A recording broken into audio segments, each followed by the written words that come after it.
Back MEPMA micro credit plan గురించి commissionerate of Gajwel ఇక్కడ మేము ఎంక్వైరీ కోసం వచ్చాము as an enquiry officer. Commissioner గారు సిద్దిపేట ఇక్కడే ఉన్నారు అండ్ మై కో అసిస్టెంట్స్ అంతా ఇక్కడే ఉన్నారు. అయితే మీకు already last time Lakshmi Balaji, Nehru and Shivashankar group అని 3 గ్రూప్స్ ఆ రోజు మేము ఇన్వెస్టిగేట్ చేసి వెళ్ళాము. తర్వాత మాకు ఇన్వెస్టిగేషన్ చేసినప్పుడు మనకి ఆ టైంలో తెలిసిన విషయం ఏంటంటే ఇంకొక 5 గ్రూప్స్ కూడా అందులో ఇన్వాల్వ్ అయ్యారని. ఆ 5 గ్రూప్స్ కూడా వచ్చి మాకు కంప్లైంట్ చేశారు. ఆ 5 గ్రూప్స్ మేమంతా 3 గ్రూప్లే కదా బాధితులు, అది ఫినిష్ చేసుకుని వెళ్ళిపోదాం అనుకున్నాము. కానీ తర్వాత ఇంకో 5 గ్రూప్స్ కూడా అన్యాయం అయ్యారు. వాళ్ళు కూడా మనం జస్టిఫై చేయాలి కాబట్టి ఆ 5 గ్రూప్స్ వాళ్ళు మార్నింగ్ మేము వచ్చాము. రవిచంద్రిక మహిళా సంఘం ఒకటి, లీలేశ్వరి మహిళా సంఘం ఒకటి, సరస్వతి బాయ్ గ్రూప్ ఒకటి, చైతన్య గ్రూప్ ఒకటి, బాలాజీ గ్రూప్ ఒకటి. ఈ 5 గ్రూప్స్ మార్నింగ్ ఎంక్వైరీ అయిపోయింది మాది. ఇప్పుడు మేము స్టేట్ బ్యాంక్ ఆఫ్ ఇండియాలో ఒక అకౌంట్ ఉంది అండ్ యూనియన్ బ్యాంక్లో ఒక అకౌంట్ ఉంది. ఇప్పుడు ఈ రెండింటిలో కూడా బ్యాంక్ వాళ్ళకి సపోర్ట్ చాలా ఉంది.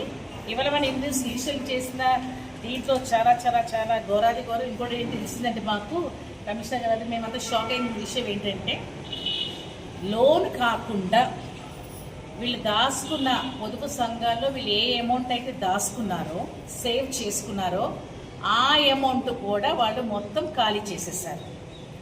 వీళ్ళకి ఫర్ ఎగ్జాంపుల్ ఒక 2 lakhs సేవ్ వాళ్ళు 100 rupees పర్ మంత్ అమౌంట్ కడతారు. వాళ్ళు ఏదైతే 100 rupees పర్ మంత్ కట్టుకుంటారో ఒక్కొక్క సంఘంలో వాళ్ళ అకౌంట్స్లో 1 లక్ష, 2 లక్షలు, 2.5 లక్షలు అట్లా అమౌంట్ వాళ్ళు అక్కడ దాపెట్టుకుంటారు. ఇవాళ మన ఎంక్వైరీలో తెలిసింది ఏంటంటే ఆ 2 లక్షలు కూడా 1100 అకౌంట్ బ్యాలెన్స్ తోటి ఉన్నారు వాళ్ళు. అలా ఒక 5-6 బ్యాలెన్సెస్ వాళ్ళు మేము చూసాము. సో అది చాలా బాధాకరము. ఎందుకంటే సేవింగ్ చేసిన అమౌంట్ నెలకి 100 రూపాయలు వేసుకుంది కూడా తీసేసుకున్నారు. అది చాలా బాధ. సో ఇవాళ ఇంకా ఫ్రాడ్ బయట పడింది.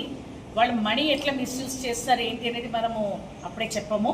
ఎందుకంటే ఇవాళ మేము బ్యాంక్ వెళ్ళిన తర్వాత మొత్తం క్లియర్ పిక్చర్ బయటకు వస్తుంది.